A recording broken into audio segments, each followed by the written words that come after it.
We're here with Miss Katie Vaughan, the Director of Operations for Enterprise Coworking. She also is the property manager for Focus Property Group and dabbles a little bit in their self-storage business. I just asked her about her LinkedIn profile. I was like, Katie, it looks like you have 3 full-time jobs. And she said, well, not exactly, but I wear a lot of hats. So to keep me busy.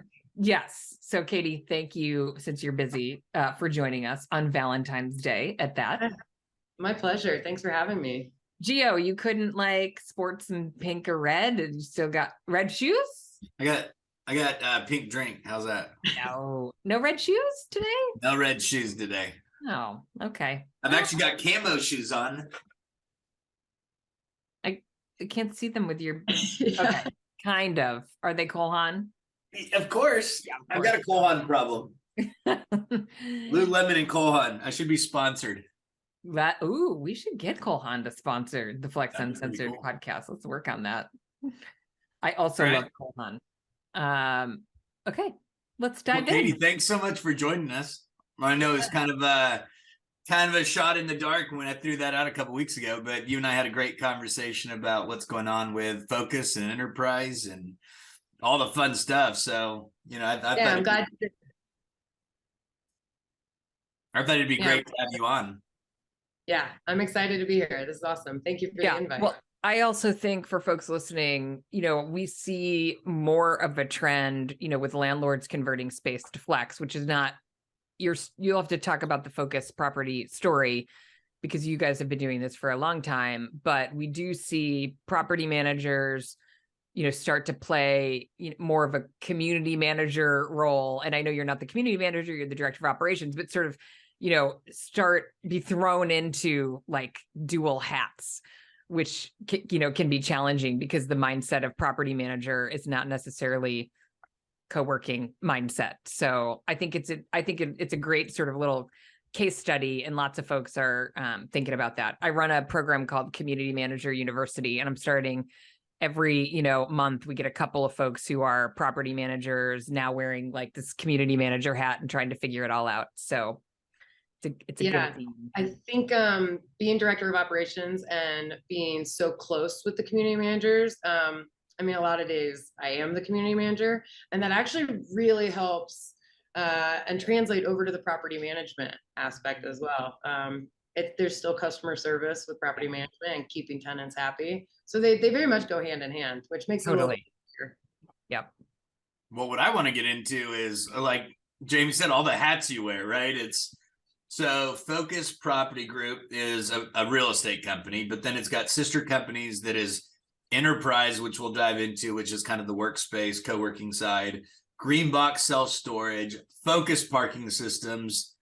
And are y'all in the restaurant business too, with Where the Buffalo Row, My Chicago, and Jackalope and Company? Those are our retail stores. Okay. We have retail stores in Denver, Boulder, and Chicago. And they're very much, if you go onto 16th Street Mall in Denver, you walk into Where the Buffalo Room, and it has all the kitschy little knick-knack items, all sorts of Broncos and Nuggets and Avalanche gear, very, very tourist retail specialty shops. And a hotel. Do you still have the hotel? We opened the Hilton Garden Inn, and then we have Woody Fisher, the restaurant, attached to it. Yeah.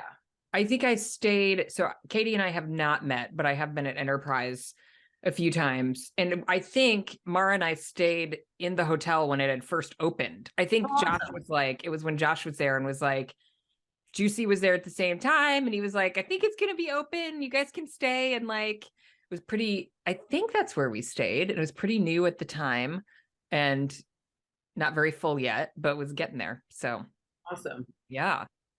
So what exactly is your role, right? So director of operations over what all? Because I know it's multiple brands.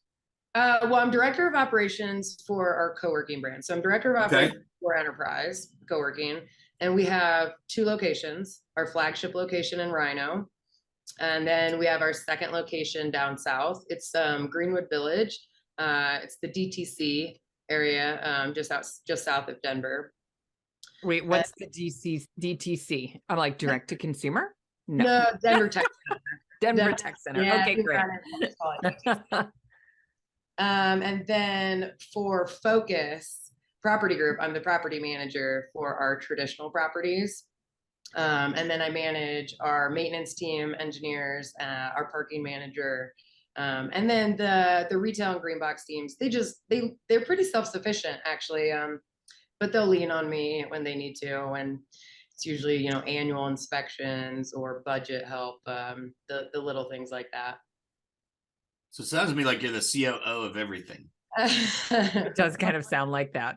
That's a title that I could see myself moving into, but right now, I'm keeping them kind of separate. I've got 2 email addresses, 2 business cards. Oh my goodness. That's 4 crazy. calendars. Yeah.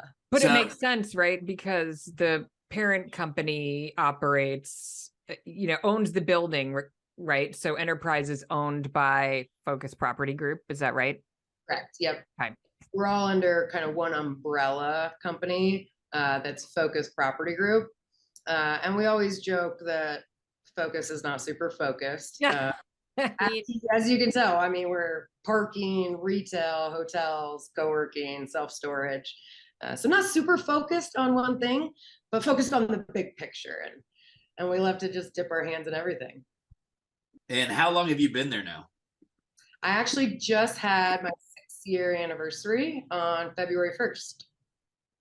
Okay. And what did you initially come on as? Right. You didn't come on as director of operations, right? I did not. I am in 2016, right at the end of 2015, I got my real estate license out here in Denver.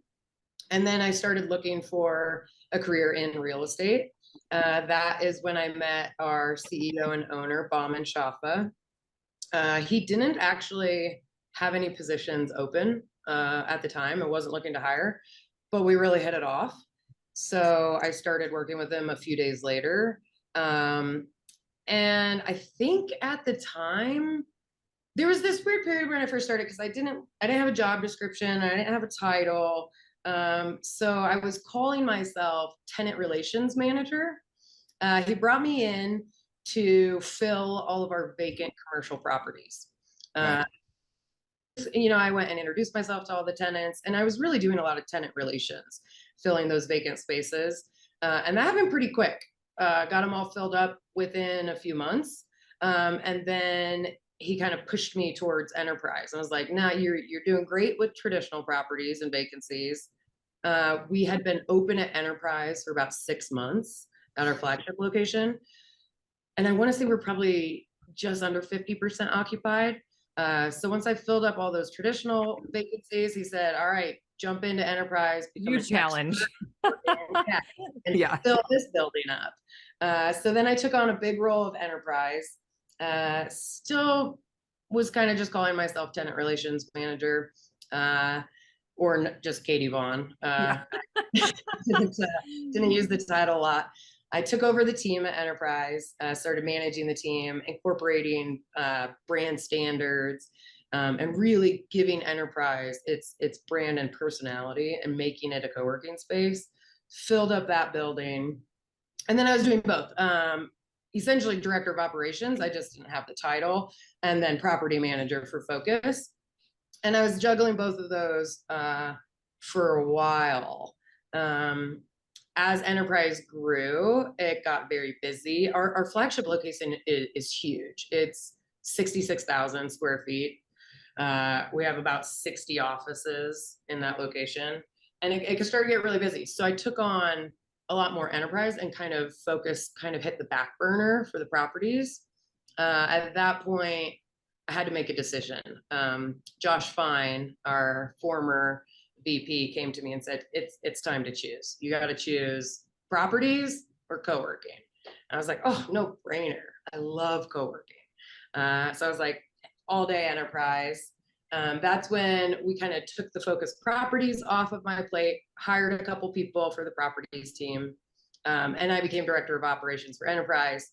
We opened up our second location. I opened that up, filled it up, hired some staff.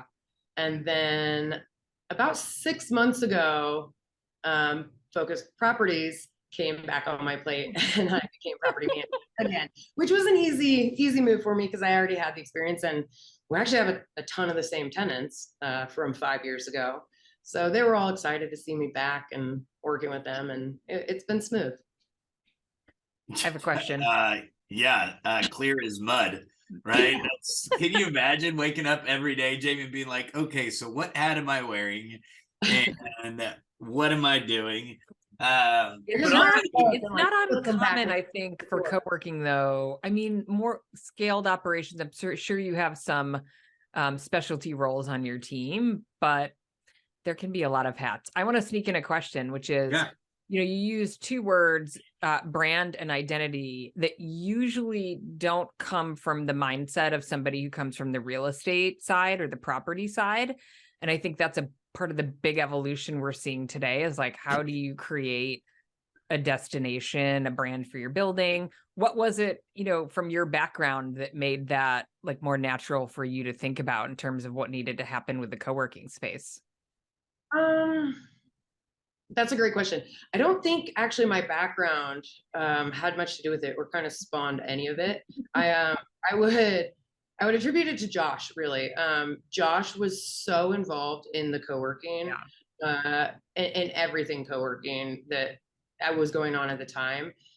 He had already had us join the Lexi group.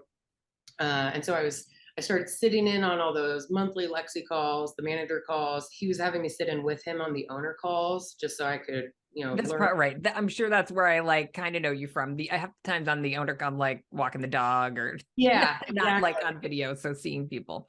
yeah. Got it. And the Lexi group is amazing. That's really where, listening to other operators and how they separate their co-working spaces from others in the area, and how, a brand identity is just so important, because that's how people know who you are. When you think of WeWork, everybody thinks about WeWork and they've got the brand, and it's like, how do we come into Denver and I don't want people walking and be like, oh, it's kind of like a WeWork. No, it's enterprise co-working. Like, we want the name, we want people to recognize us and know what they're getting when they walk in the door. and I'll tell you, so that enterprise location, so correct me if I'm wrong, is it an old Salvation Army? Is that what it was? It was a couple of different things. It was like a Salvation Army Goodwill Industries building for a long time. The Rhino location, the 66,000. Huh. And then actually after that, it was the Denver Center. It was a small business incubator. It wasn't for very long. It wasn't super successful. And then it sat vacant for a very long time before we took it over. Actually, I don't have any handy, but I've got some amazing before and after photos of the like exterior and interior of the building. I mean, it was crazy what we took on, and it was a massive project. But now you'll have to send those to us, and we'll share them as a teaser to your episode coming on. But yeah, I mean, I'll tell you, I'm a little partial to Denver. I don't know why. I just love it, but it's lovable. Shift is one of my favorite brands in the entire country. And y'all's is one of my favorite spaces in the entire country, just because it's so unique. Like, you walk in and you've got stairs down, stairs up. It's just such a cool vibe that y'all have. It's so open. I mean, even the cafe that you've got when you walk in to your reception area is super cool. So y'all have done a great job with that. Oh, thank you. It was very intentional design. We wanted it to be open, welcoming, inviting, and they nailed it. It's beautiful. I want to talk about the cafe for a minute. We're very focused on food and bev, and that is an amenity for members. So you have 66,000 square feet. Is that enough volume to create like a really profitable food and bev, sort of cafe, or is it really an amenity for your members? It's really more of an amenity for our members, to have that on site where they can go grab hot or cold lunch, breakfast items. We've got nitro cold brew on tap, the fancy espresso machine. So we built it mainly as a member amenity.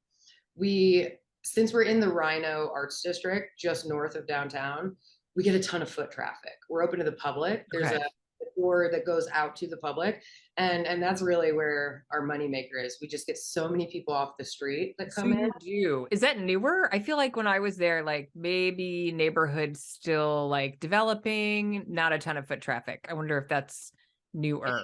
Over the last few years, Yeah. it's like almost every few months, it's like a new brewery or a new restaurant or a new development pops up.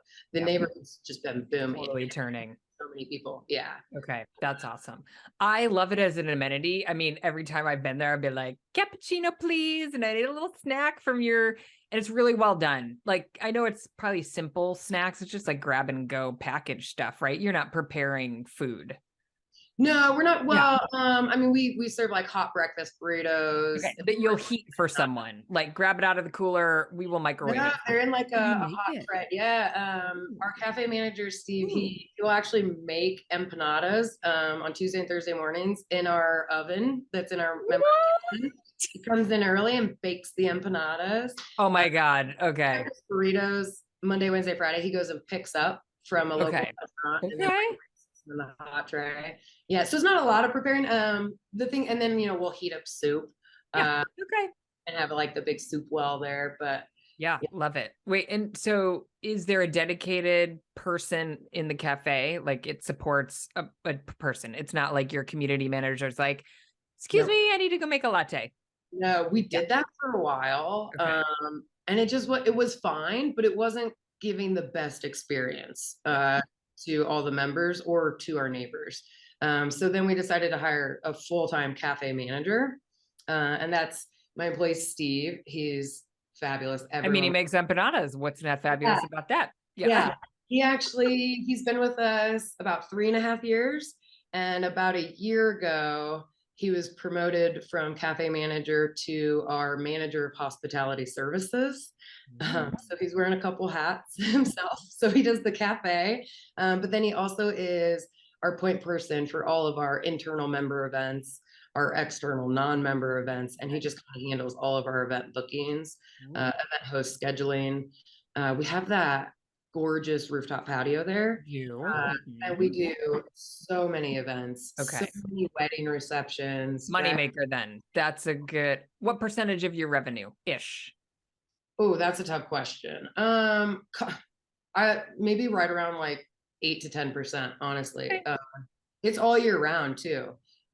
We actually have an event up on the rooftop later this month, and we told them, you never know, but we just have 5 days of almost 60 degrees and sunny. Nice. And then if it's bad weather in the day, we'll move them into our indoor event space. Yeah. Okay, Gio, I'll take a break on the hard. Yeah, no, it was funny. I was actually going to talk about that. Was y'all have got rooftops, weddings, workshops. So it's funny. You said y'all have 60 offices. Yep. Yeah, so it's so interesting because in 66,000 square feet, traditionally there would be way more offices. Way more. That was my first thought. I was like, Gio's going to go after the density. Yeah, and so, but the reality is, I mean, obviously you've got a robust, you got a bunch of conference rooms, right? So you drive, how many, 14? 14, and the largest holds 20. Nice. And then we have a classroom space as well that holds about 65. Nice. Yeah. So obviously, go ahead. Bigger suites that take up square footage that are like agile suite sort of model. We have 3 very large suites, and the rest are pretty normal size. We do like to build our private offices larger than the standard. We like to give people a little more space in the offices. Our largest office at that location is actually a 90-person private office. Oof. Yeah. So it's a big suite. I want to say it's like right around 7 to 7,500 square feet. And so, I mean, I think a big part of that, especially with 66,000 feet, I mean, Jamie's been there, I've been there. Talk to us about parking, right? Because you're in an urban setting, right? Limited parking. I know there's a lot of street parking. And Denver's really unique because unlike Dallas and other cities, people will Uber, people will walk, they will use public transportation. Yep. So does that ever become an issue with the amount of events or people you've got coming through? No, it really doesn't. We don't do free parking in Rhino, but we sell day parking passes or we sell monthly parking passes to our members. Okay. And Because you then have a parking lot. we do have a parking lot on Yeah. site in front of the building.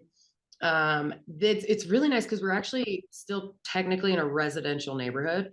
All of our immediate neighbors surrounding the building are residential, and it's so convenient because they all get up and leave and drive to work in the morning. And it Oh, opens up all the street. parking surrounding the building, and then we've got a nice, good sized lot as well. I think there's about 90 spaces in the lot, so it's a good sized parking lot. Wow. So here's an interesting part. So I'm looking at your website, and so it has a definition for enterprise. A Yes. purposeful project or undertaking that is especially difficult, complicated, or risky in nature, achieved through a willingness and energy to create something great. That is the definition. So Right. is that something that you relate to in your personal life? Do you see yourself as a purposeful person that's undertaking complicated and risky things? I do. I can definitely relate to that. Do you have an example? And are you asking an example for like strictly personal or like a I Uh-huh. don't know. Come up with any Personal. example. Look, Jamie's a lot more strict about these now. She wants a personal one. Personal, definitely. I've got a couple of examples. Not that long ago, I think it was mid-June. I woke up one morning. I get bored easy. So I do like to stay very busy, but then I get a little bored. So I woke up one day in June. I was like, oh gosh, I'm like kind of bored. I think I'm gonna fly planes. So about 3 weeks later, I started taking flight lessons, and I've been flying planes. I'm gonna get my private pilot license. It's really just for fun. I don't think I'll ever make money flying planes.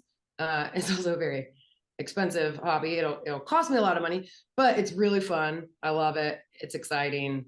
And it's challenging, and it's not something that's easy to do, but it's really fun, and I love it. Okay, Gio, what's your number?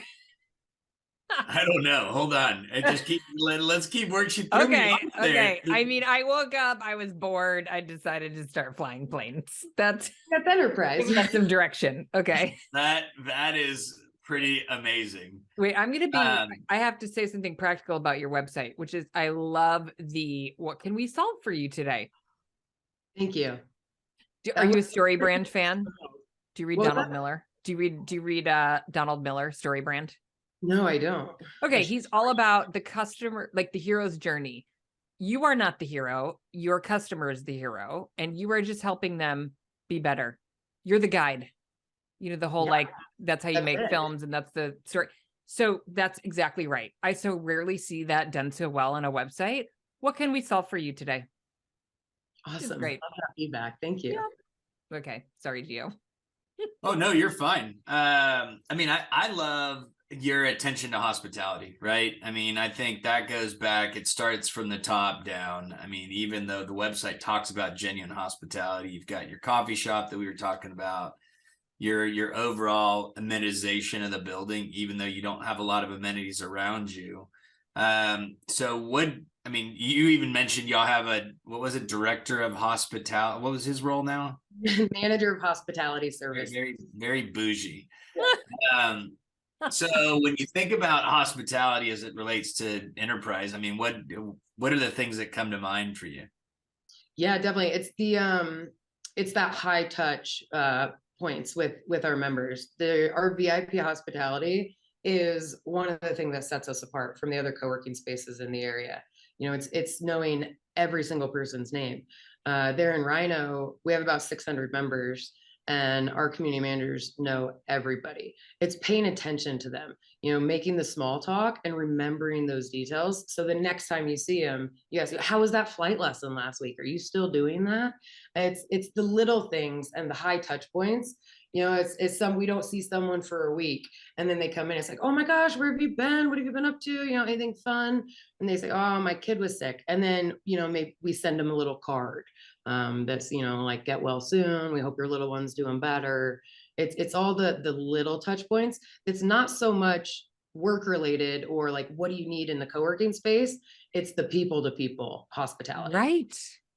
That's what people need. They need to be seen. They want to be Yeah. seen, they want to be heard, and we hear them. We hear Yeah. them and we meet them where they need us to.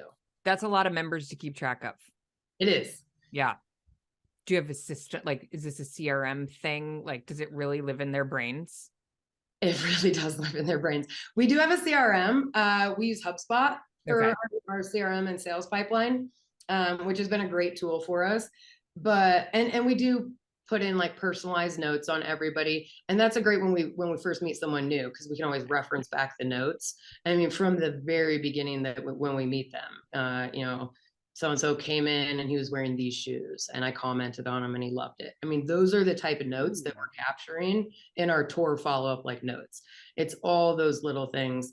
And then as you every time you update it and you look at it, you just keep remembering, and you meet the person, and it's not a sale, it's a person. So getting to know the people on a very personal level.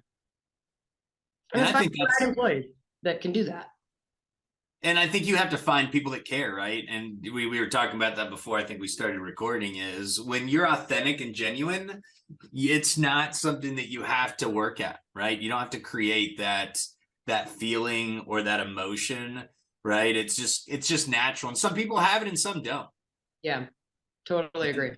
And so I tell people all the time that people will rarely remember what you said, but they'll always remember how you made them feel, right? And so, I mean, I think that's so vital to creating that stickiness in communities. Agree.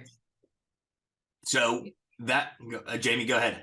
Well, and I still think it's an inherent differentiator, because I don't think not every brand does that well, right? It feels like it should be a price of entry, but I think not everybody is there yet. So is there, I mean, so that's one of the quotes that I love to live by, that I use really is how people are seen. I mean, Jamie, you said that earlier. People just want to be seen, right? Especially in the world that we live in today.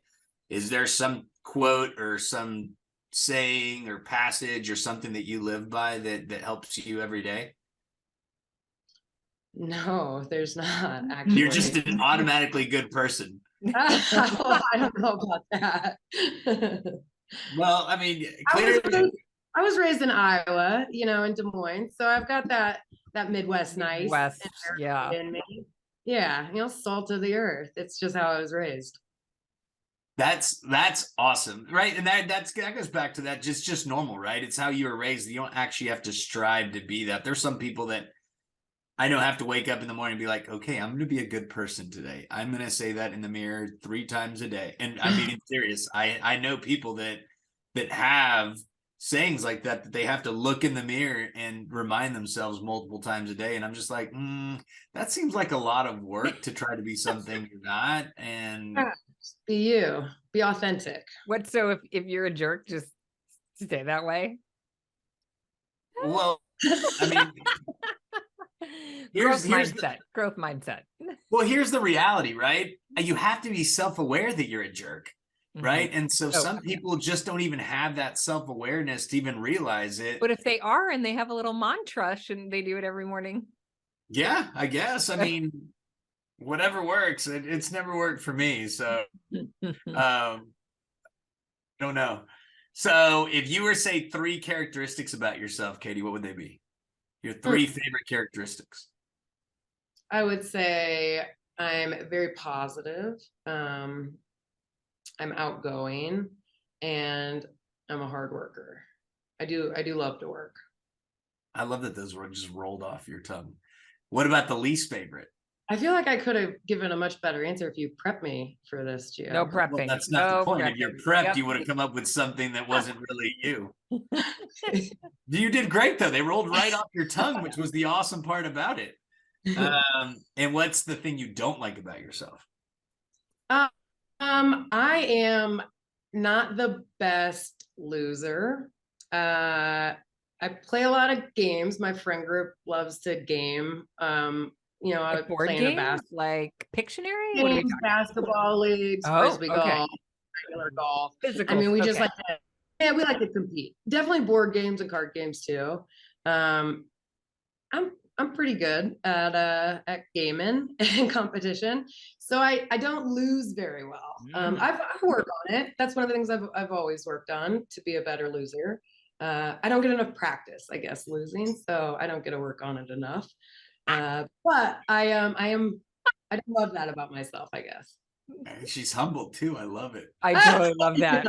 I'm So, picturing I her as should've like a thrown out 9-year-old, like in Little League, being like, yeah, You eat suck. that. Yeah. I can see her standing over someone being like, hey, how'd you like that? So what is the game that you're least good at that you have to struggle to really win? What is the game that you struggle to win?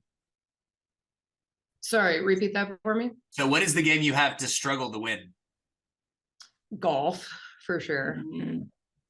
Was that a grunt?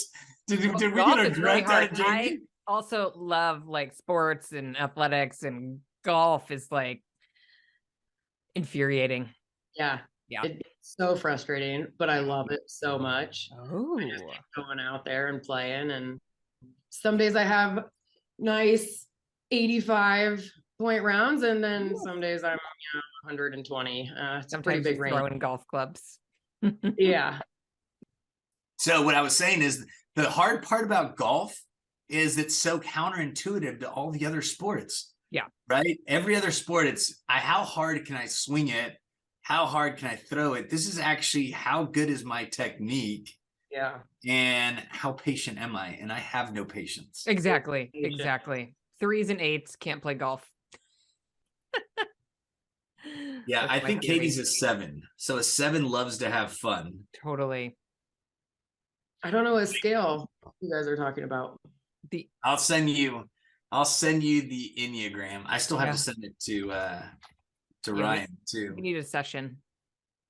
Oh, I've been talking to Sari about that. So the Enneagram is basically a personality test of 1 through 9 that basically based off of your personality type gives you a number. And so we always enjoy figuring out kind of what people's are. So here it is. Type 1 is a perfectionist. Type 2 is a helper. Type 3, Jamie, is an achiever. 4 is an individualist. 5 is an investigator. 6 is a loyalist. 7 is an enthusiast and an entertainer. 8 is a challenger, and 9 is a people pleaser. I could definitely see myself fitting into 7, but I'd love to take that and see. Yeah, I'll forward it to you, and definitely would love to figure out what. So, what excites you about your role every day? Everything's so different every day. I mean, I really, for work, do not have a boring day. I like to joke that there's Clearly always, you don't like to be bored. I I woke don't. up one day and I was bored, so now I fly planes. So I always joke that like I'm always dealing with a flood or fire somewhere, and a lot of times I literally am dealing with floods and fires. Not lately, which has been great. But it's just I'm always on my toes. Like I check my calendar every morning. I'm like, oh, today's gonna be a good day. Not a lot going on, and that can change in a couple minutes. And it's always just something different and exciting and new. And then I like to all the new people keep me going too. Keep me interested in meeting new people and challenging me to remember those details about them and interact with them. I like how every half hour changes for me. I have a question. Do you still have those like dispensers of treats at the front desk? No, we took it away at the beginning of the pandemic. Oh, of course you did. Okay, when they were there, what was the one that was hardest for you to stay away from? The peanut butter M&Ms. Yeah, I mean, Like a handful every time I walk by. right. You're probably kind of glad those things are gone. I would die with those because I think you had goldfish, which are like crack. Yeah. Yeah. Anyway. Jamie, so goldfish is your crack? Oh my God. Yeah. I have a friend who, when he comes to Tahoe, brings me one of those giant, like Costco ones, and I have to like hide them. I have to put them like aside. I have to sometimes my daughter will have to hide them from me. Salty, crunchy little fish. Yes. Wow. Sorry. I would have guessed you were a sweet person, not a salty Nope. person. Salty all the way. Katie's just giggling. She's like, oh, so this is what happens during y'all's interaction, huh? All right, Okay. come up with another good one, Jamie. Um, Are you a skier? I am. Yeah. Jamie's a skier. I'm Mexican. I don't like cold stuff in my boots. When I moved out here, it felt like something I had to learn how to do. Just being in Colorado, I'd never skied before moving here. right. Like, Not a lot of skiing in Iowa. no, none. So my brother had been out here for a few years before me. So when I moved out, he took me up to, I think the first mountain we went to was Steamboat, rode all the way up to the top. And I was like, oh my gosh, this is crazy. You can't see the bottom. Like, what am I doing? He's like, let's skip the bunny hill. Let's Oh, go. straight up to the top. It took me hours to get like halfway down. I was crying. I had tears. I was like, I don't know what I'm doing. I don't know how to slow down because Does your brother hate you? I mean, what was he thinking? yeah, he does. I mean, Okay. you can do it, Katie. I can do it. And I mean, we're both athletic. So it was like, he thought I'd have no problem. But, I'd never been on skis before. And I borrowed one of his friend's lift passes. So we're on the lift and we're getting ready to get off. And he's like, all right, just like, look like you know what you're doing. And I was like, but I don't. Like, Right. I've never gotten off of a lift before. It was so scary. I mean, tears, many tears. But then we went back the next day, did it again, more tears. And then I think it was like the third time I went, I kind of figured out pizza French fry. Yeah. And I was like, oh, I know how to slow down enough to stay in control. And then with skiing, it's just such a crazy quick turn from zero to knowing what you're doing. And that was pretty thrilling for me. The learning curve was so quick that I learned to love it. I'm not out there crushing black diamonds by any means, but I got really into it. I feel really good on blues. A couple years ago, I got sick of the resorts and the lift lines. So I went and took one of the backcountry avalanche classes and did the whole backcountry. And so then I was, earning my turns for first season, just getting up early and I actually kind of prefer going up than skiing down. I just don't like going fast and being out of control. And there's too many people on the slopes. So many people. Yeah. So I wouldn't say I love it, but I do it because I'm out here. So I was waiting for you to say you like tried out for the Olympic national team or something. You woke up one day, you're like, hey, I think I'm ready. I'm just gonna go challenge Vaughan. Yeah. Challenge Vaughan. So y'all have got these really cool blogs on here on spotlights of your different members. Yeah. So it shows that you're basically, I guess y'all take turns interviewing them, different people on the team, or how do y'all do that? We do. Well, we do. So we do one a month. And the community managers do them. They get assigned per the location. So we'll do one for our Greenwood Village location 1 month, and the next month it's the Rhino location. I actually did my first one that you probably see on there because I was in between employees out in our Greenwood Village location. So I just jumped in and did the interview so that our Rhino community manager didn't have to do 3 months in a row. But yeah, it's really nice. It's a pretty short little interview. It's really nice for the members because it plugs them, free publicity, free marketing, a little SEO help. And then we post it on our blog and our YouTube channel and then put it out in our monthly newsletter each month to the members. So it's also great for members to see we try to pick somebody that's new to the community and doing something cool. It just helps people get to know each other. Jamie, you were gonna ask something? Your website is really well done. Oh, thanks. Yeah, I got to another cafe sessions with Steve. That's our manager of hospitality services. And he runs the Rise Cafe. So every month he writes a blog too.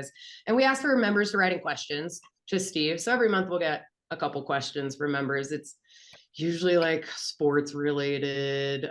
Steve's a big sports guy, or it might be, like Denver related, what's going on. And then Steve writes up his answers, and we, feature a different specialty cafe drink each month, and just fun things like that. So I would like to know what the full team looks like for 66,000 square feet. Well, at the beginning of the pandemic, we scaled down. And then I slowly started bringing back like our rock star players. And it's me, my community manager, Lauren, who is amazing. And then Steve, our manager of hospitality services. So 3 of you. Well, Rocks. she just wrecked our rule of thumb for staffing. We're a skeleton crew. You get the right people in place, and it's better to have less is more. At the height, when I first kind of transitioned and took over enterprise, there was like 6 of us, not including myself, like 6 community managers, and it was that's right. Too many hands on everything, and there was a lack of communication between, and then there was it was too hard to get everybody on the same page all the time. And then the pandemic in that sense was a little bit of a blessing, because I was able to really skim our team down, and it wasn't because of productivity or jobs, it was a pandemic. And then by the time I was ready to start bringing people back, a lot of those people had found other opportunities, which was great for them. I brought back Lauren and Steve, and we were cruising, and I was hiring for a while. Hiring is just so tough to find the right people. And the longer I went, I was like, maybe we don't need to hire anybody else. Maybe we just run this ship, the 3 of us. It's a tight ship, and we just work really hard and we crush it. Wait, what's your occupancy level ish? In Rhino, it's right around 95%. Okay. It's busy. She's trying to find a theory here. Where's the science? I think this Come on, is Jamie. an anomaly. There is no science. Anomaly. It's Lauren and Steve. If if it was any other 2 people, I would need another 2 people. Right. But they've both been with me for over 3 years. So they know me, I know them, they know the ins and outs. They've become experts on their jobs. Yeah. And they both love it. Okay, what happens when Lauren has to go to the bathroom or has a sick day? I'm there. Okay. You're the backup. Got it. All right. No luck poking any holes. I mean, I could keep poking, but I think she knows what she's doing. So I'll take your word for it. But anybody listening, don't try this at home. I'm always looking. No, I don't recommend it. I spent years, perfecting these guys to get where they are. And I really we'd be lost without them, but they hold it down. We work really well together as a small team. She did mention early on she was an overachiever. So. Totally. I don't think I said that. I'm pretty sure I wrote it down. Trust me, I didn't just write overachiever for no reason either. There's something you said that gave me that idea. So, so speaking of so if there is one pet peeve that you have of other people, right? Yours is losing, I get it. But of other people, what would it be?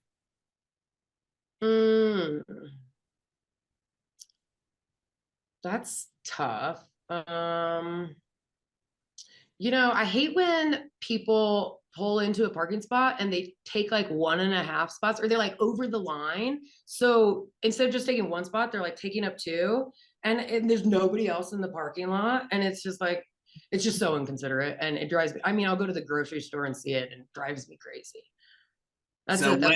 What is it that bothers you about that? How selfish people are, or the fact that they're not in between the lines, or what is it? I think it's the selfish, the inconsiderate. Another one is driving slow in the fast lane.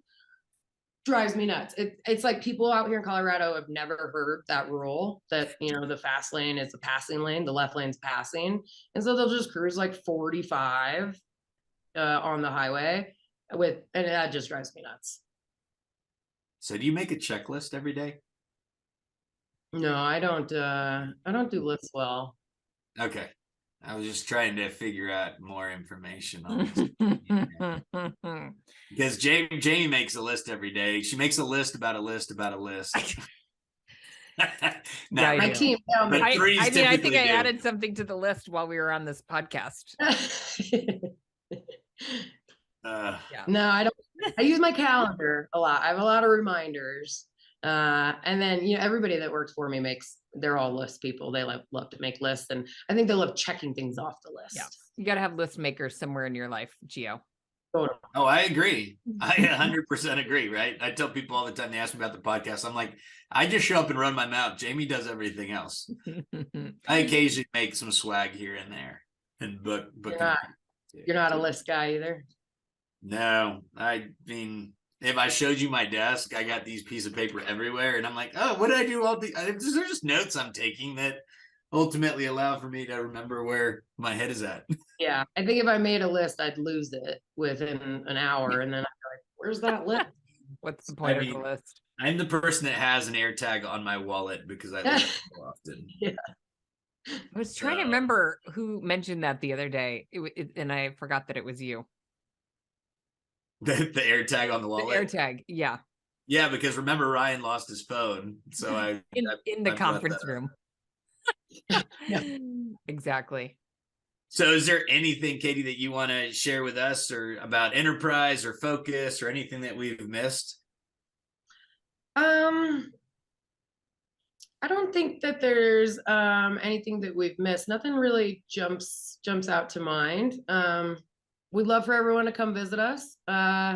Later at the end of this month, we have ETH Denver week. Are you guys familiar with ETH Denver? Yeah. So we'll be hosting some ETH Denver events from like 7 a.m. to 9 p.m. every day that week of March 1st. That'll be very, very exciting. Lots going on there. So any of the listeners, if you're in the neighborhood, definitely swing by, stop into Enterprise that week and check out what's going on. We love our crypto members. It's always a fun week of the year. So you said that's the week of March 1st? Yeah, I think March 1st is a Wednesday. So yes. It is. At the 27th. Now we got pressure to get you on that week. Da-na-na. Oh, we might have to move her up. Good call. Strategic plug there. I'm adding to the checklist. Look at you.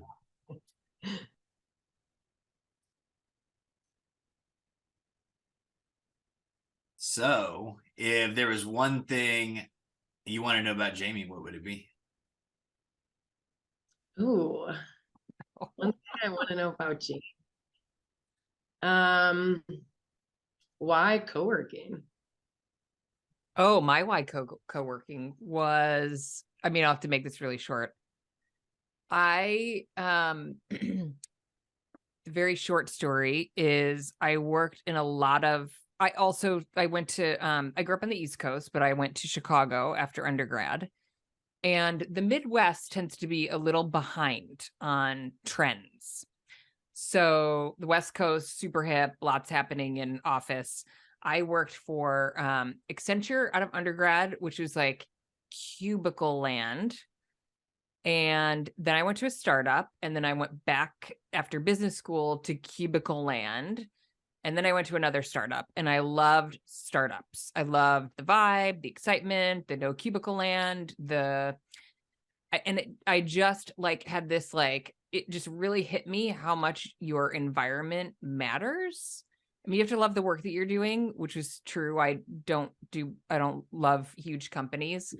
But the environment, I just got the sense like there's something here. It really matters. I want to be a part of that.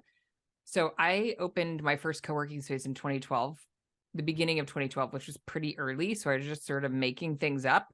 But my general inspiration was I wanted people to really be able to bring more of themselves to work, which is what I think co-working does for people. It kind of deletes like the politics and all the crap. And like when you go to a space like yours where you're seen and there's community and you know, your website like talks about, you know, just like elevating your business. How can we, you know, whatever it says there about, you know, what problem can we solve and how can we help you elevate your business? I love that. And I think that's what got me started. And now I'm passionate about combining that outcome for members with a profitable model for operators. I think lots of operators are still figuring out how to combine the two.